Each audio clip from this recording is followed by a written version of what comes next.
Welcome to the Steering Change Podcast, navigating through the commercial transportation industry in Alberta and beyond, powered by the Alberta Motor Transport Association. Here's your host, Kelsey Hipkin. Greetings, friends, and welcome to today's episode. On June 20th, Canada's House of Commons passed Bill C-5, the One Canadian Economy Act. The bill was created in part to counter tariffs imposed by the United States. According to the House of Commons, the legislation will remove federal barriers to internal trade and labor mobility, helping goods, services, workers, and businesses move freely across provinces and territories, expedite nation-building projects that will connect and transform our country and unleash economic growth while ensuring environmental protections and Indigenous rights are upheld, and working with Indigenous peoples through consultation and engagement to build shared prosperity. So what does this mean for the commercial transportation industry? The Canadian Trucking Alliance has called the bill a wonderful opportunity to address issues that hindered our sector, our customers, and partners within supply chain and economy as well. To delve deeper into interprovincial trade across Canada, we are joined today by Andrew Barnes, AMTA Senior Advisor, Compliance and Regulatory Affairs. Andrew, hello. Hey, how are you today, Kelsey? I am very well, thank you. So, Andy, I know you're pretty synonymous with everything AMTA, but can you tell us a bit more about yourself and the work that you do with the association? Definitely, Kelsey. So I do all of our regulatory as well as compliance and government relations stuff. Really what we do is we look at the industry and we find where the bottlenecks are, like we're going to be talking about today, trade barriers, and then we bring them to the government. And in this case, the government actually approached us because, like you said, Canada had a bunch of tariffs imposed on it, which has drastically changed the industry right now. So this was a great time where we got to address a lot of issues, both with federal, provincial, as well as some municipal things that make things very awkward for the industry. And I think we've got a huge opportunity ahead here for us. Awesome. Thank you, Andy. And thank you for taking the time today. So let's dive in. From a commercial transportation standpoint, what are some of the biggest issues we're seeing today when it comes to interprovincial trade barriers? I think some of the biggest provincial issues are things that we've talked about before, but I don't think we've been able to address because we haven't had the opportunity to bring them up simply because we know there's a lot of infrastructure differences between the provinces, there's policy differences, and these are challenges that aren't easy to overcome. We've got bridges that are only rated for so much weight. We've got infrastructure challenges across Canada, different conditions and things like that. And every province is different. And the big challenge is because we're a federated country, every province sets its own rules when it comes to interprovincial weights, policies, and things like that. So we spent a lot of time gathering up these differences. Some of them were pretty straightforward, but definitely after 47 pages of writing and digging into regulations, I learned a lot more than I think I really even wanted to learn. And the challenges really are there. We hear about the big ones on TV, the ones that are sexy. We can't buy wine. We can buy wine from BC, but we can't buy wine from Ontario and different things like that. But we don't hear the challenges when it comes to moving a load across Western Canada or into Ontario with a vital piece of equipment for industry that's overweight, over length, over height, those kind of things. So that's really what we dug into here is a lot of weights, a lot of things around MOUs, infrastructure issues. Again, we even brought up, we're moving towards goal zero when it comes to emissions. That's always a challenge in Canada, and how we're going to deal with those vehicles, as well as some of the less common ones that we'll dig into a little bit here. Even cargo securement popped up strangely. So yeah, it's a wide-ranging paper, but because everybody's so open this, and like you said, federally, the Mark Carney started breaking down these interprovincial trade barriers. He gave orders to his ministers, which in turn ran down the food chain down to the provincial level. And now the Deputy Council of Deputy Ministers are actively working and making recommendations to both the provincial ministers and then going up to the federal ministers. So this is one of the few times where we see actively all levels of government working together. And I think this is a huge opportunity for the industry to move forward. My other question, the 47-page document you're referring to, is that the legislation? No, actually, that's simply breaking down the legislation and developing charts. So what we did is we brought in all of the regulations around those topics that we did, and we had to explain it in layman's terms, if you would, and kind of lay out the differences for the regulators so that they could understand the challenges that the industry have. So it's not even the regulation. This is just summaries and the challenges, showing the challenges in different charts for the regulators, and really letting them understand in an easy way the problems that exist with different weights between provinces and things. And so then those topics that you mentioned that were broken down, can you kind of touch on what some of those might be?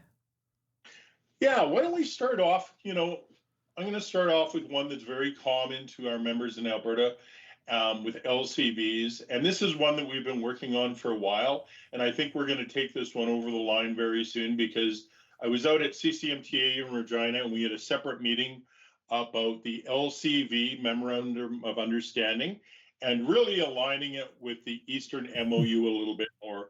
We don't want to take the Western flavor away, but there's certain things that we needed.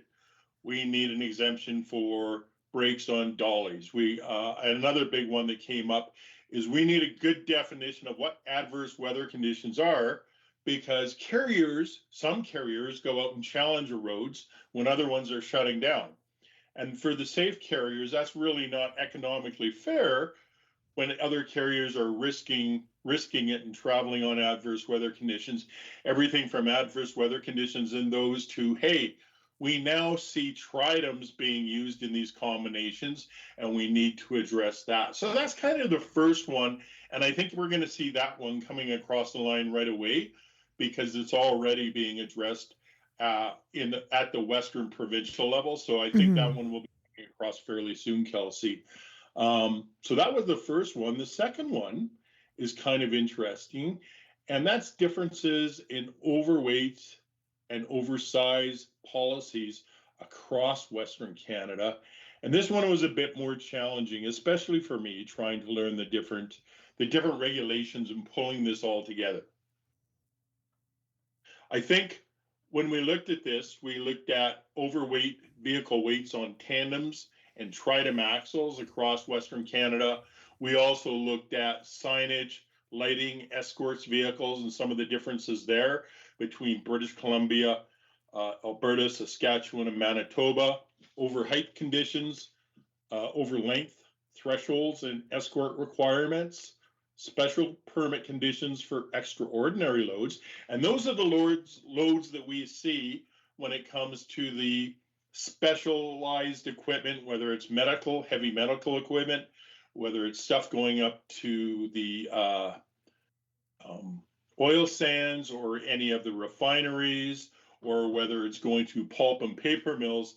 Any of these oversized loads traveling across provincial boundaries have challenges because the weights, the dimensions, the provincial requirements, the regulatory requirements change slightly between the provinces. And even a difference of 3,000 kilograms could mean the addition of using more equipment to haul something between Alberta and British Columbia, which is a huge expense for carriers. One of the interesting things is right at the beginning of this, and a lot of these things came to light because we started down this trade barriers road, and we brought in all of our members that, did a lot of travel across the borders. So that's how or the LCVs come up, the MOU when it comes to streamlining that. But then what we really learned was, understanding how this is slowing down progression within the industry. For example, it can take up to 2 or 3 days to move an over-dimensional load between Alberta and British Columbia.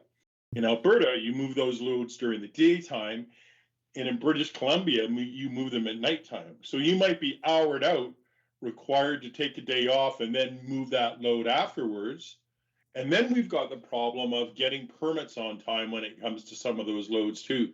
So when we brought our members in and we listened to them, and the costs, the time, the equipment that they're required to purchase that if this can be streamlined would be huge savings for Canada and for companies within the industry across Western Canada. So it sounds like a lot. It is a lot when it comes to those overweight and oversized policies. But I think when we look at this and we look at what's happening at both that federal, again, provincial level, and more of the bureaucratic level, the people that need to make the changes, this is going to take a lot to do. Because right now, we've got 4 provinces or 10 provinces, 3 territories. If we were to try to move this across Canada, this is going to take an enormous amount of infrastructure and money to do. We know we've got bridge problems in Alberta that need to be addressed. The famous bridge in Alberta is the southbound Highway 21 across the Red Deer River. That needs to be upgraded. How come I don't see flags out there from surveyors and things already when they know there's a problem?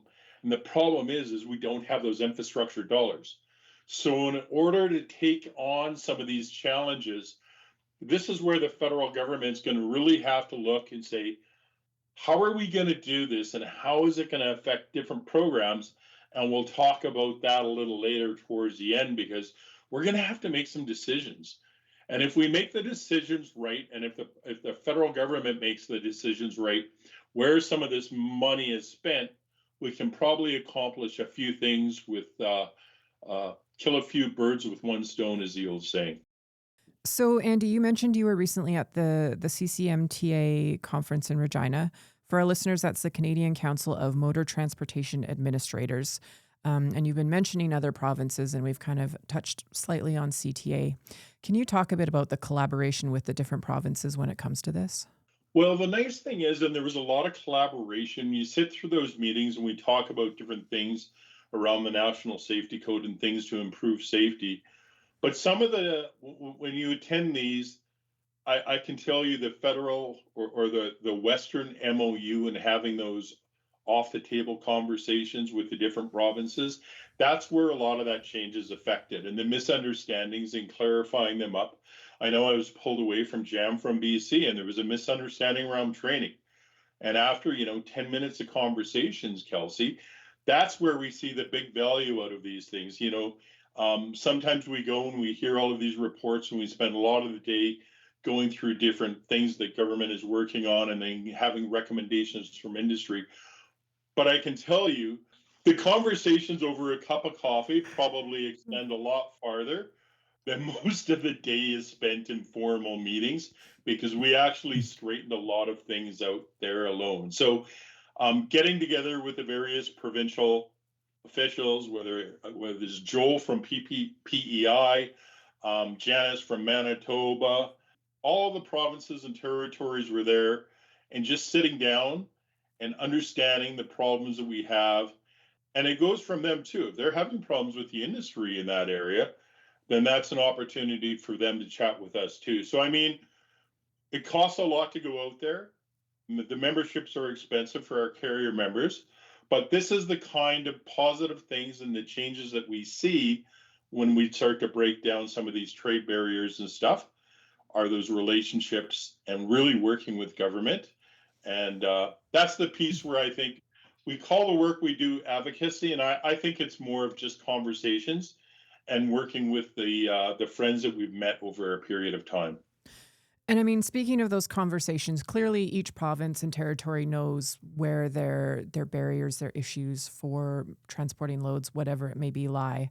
Kind of what will it take for the provinces to work together and start moving things forward? I think it's going to take will from the federal government.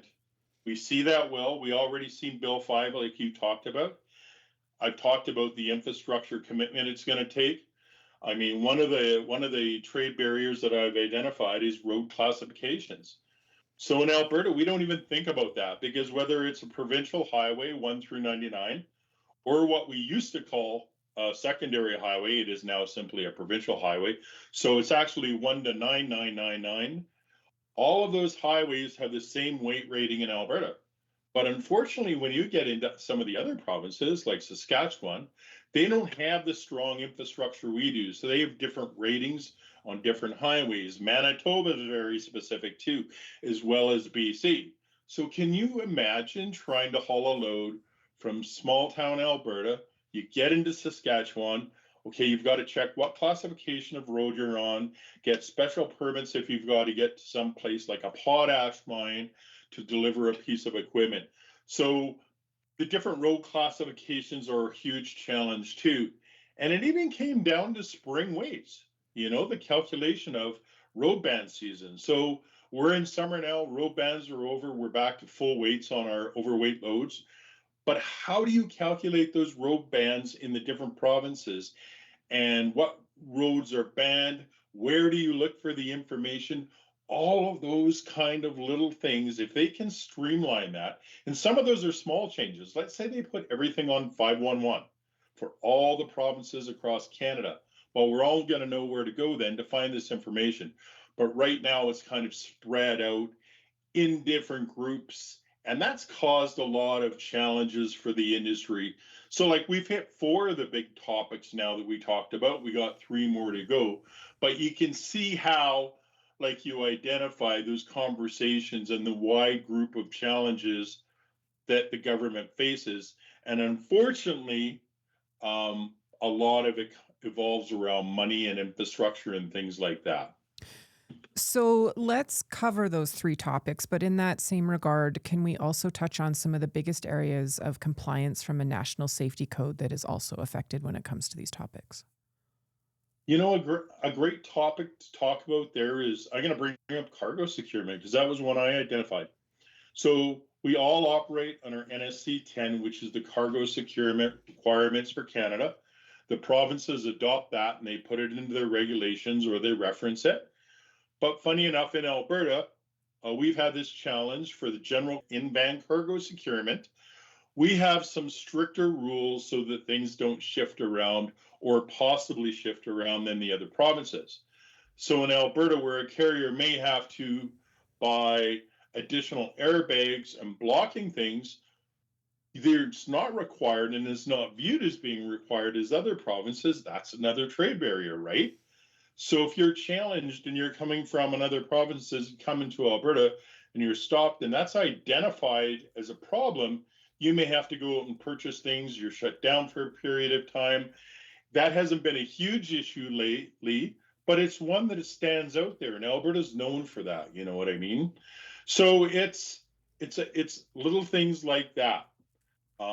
We get down to, again, let's see, here's another one that falls kind of in that category when it comes to regulatory challenges. And that's a barrier when it comes to the use of zero emission vehicles.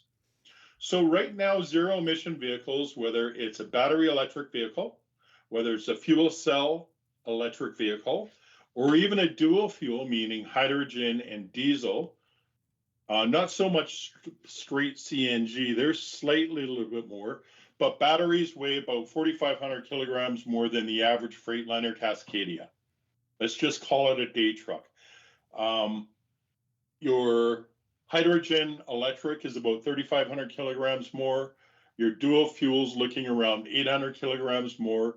And every time a truck weighs more, because it's energy efficient, it's using a zero emission electricity, that carrier in Alberta isn't given any allowance except on the axle weights. In BC, they're given an extra 1,500 kilograms on the gross vehicle weight. So let's say I'm being really progressive and I go out and I purchase a fuel cell electric vehicle. It's 3,500 kilograms more than the average truck in my fleet. I'm going to have to reduce my payload by that 3,500 kilograms to ensure that I'm legal, right? So we propose that there's a transition period for a minimum of 10 years to allow those vehicles to travel on the roads so that they can phase those in. Now, this brings up the other problem is we've got some huge infrastructure dollars that are going to be required to fix the roads, right? And right now we've got the other problem of how do we get these zero emission vehicles on the highway?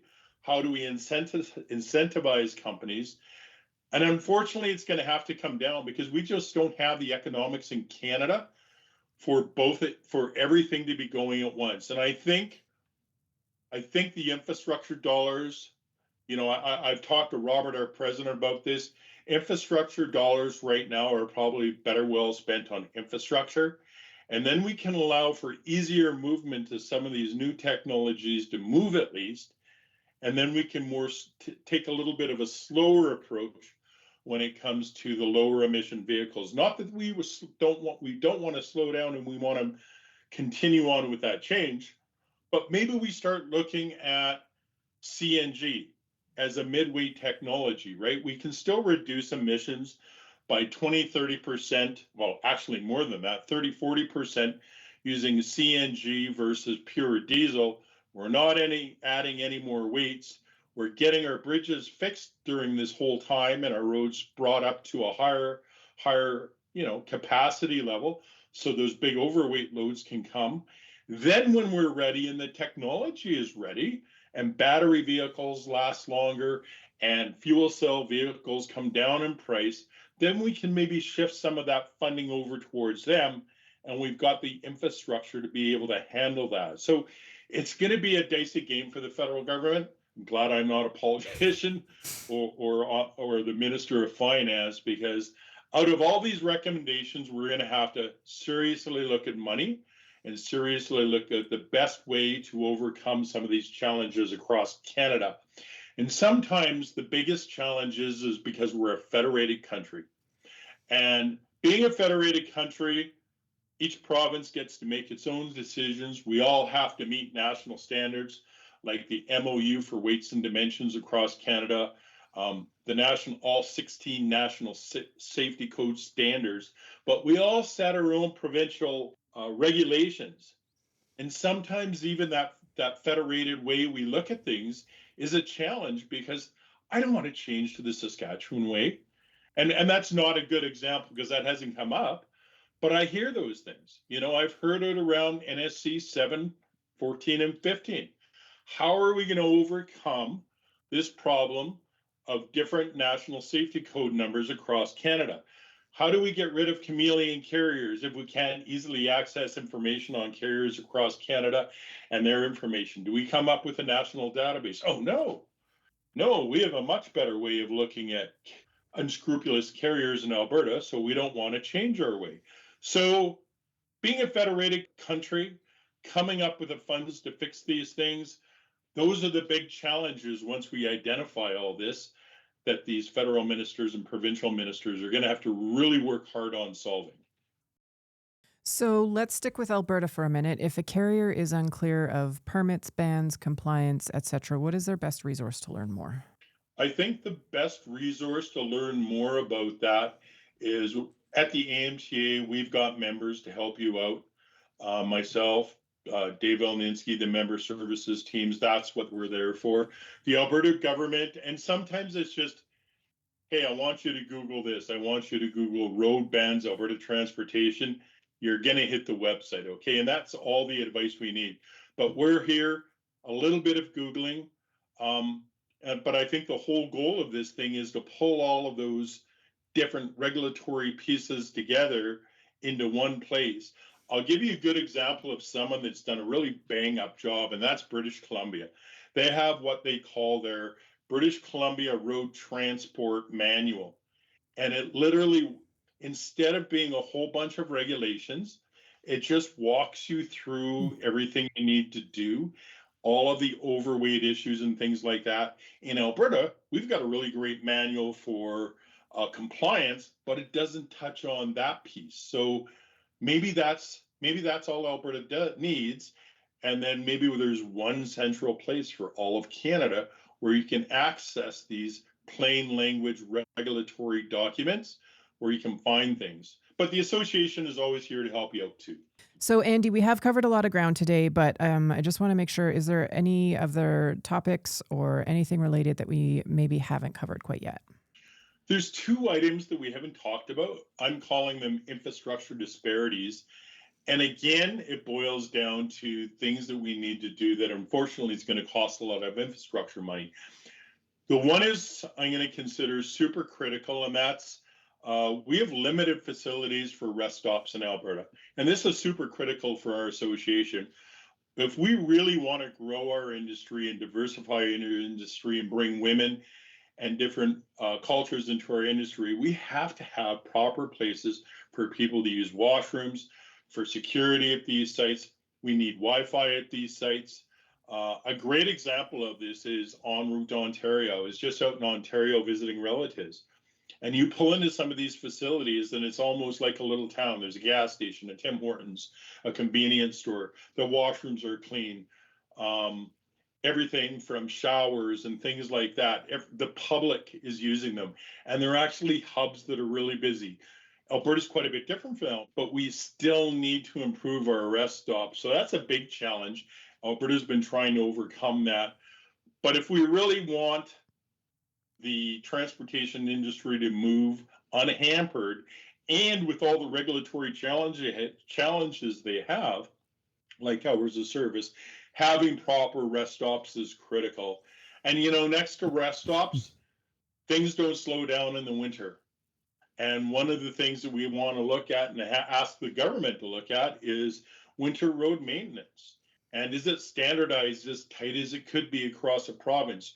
Are we holding our maintenance contractors to those contracts as tight as we can? Or do we have problems with contracts that we could loosen up to ensure that payments or the roads get cleared a little bit better? I brought this one up, and there's a lot of controversy too, because when you talk to somebody in Ontario, they're going to say their roads are in worse shape than Alberta roads and things like that.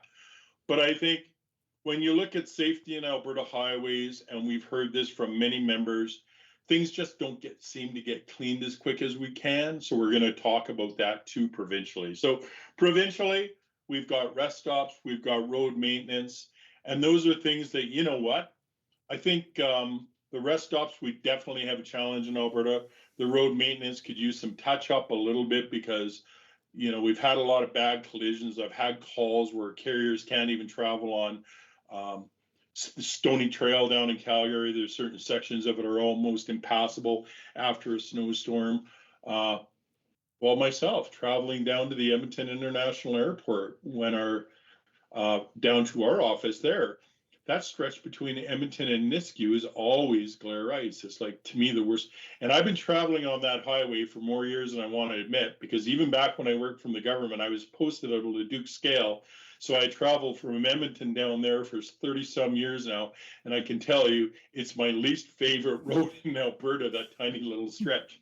So there's challenges all over, Kelsey, whether it's overweight vehicles, whether it's road classification, spring weights, cargo securement, zero emission vehicles, and how do we encourage people to move into those type of lower emission vehicles? And is there maybe a midway point that we can start at, like with CNG energy, which right now the federal government isn't giving any credits for?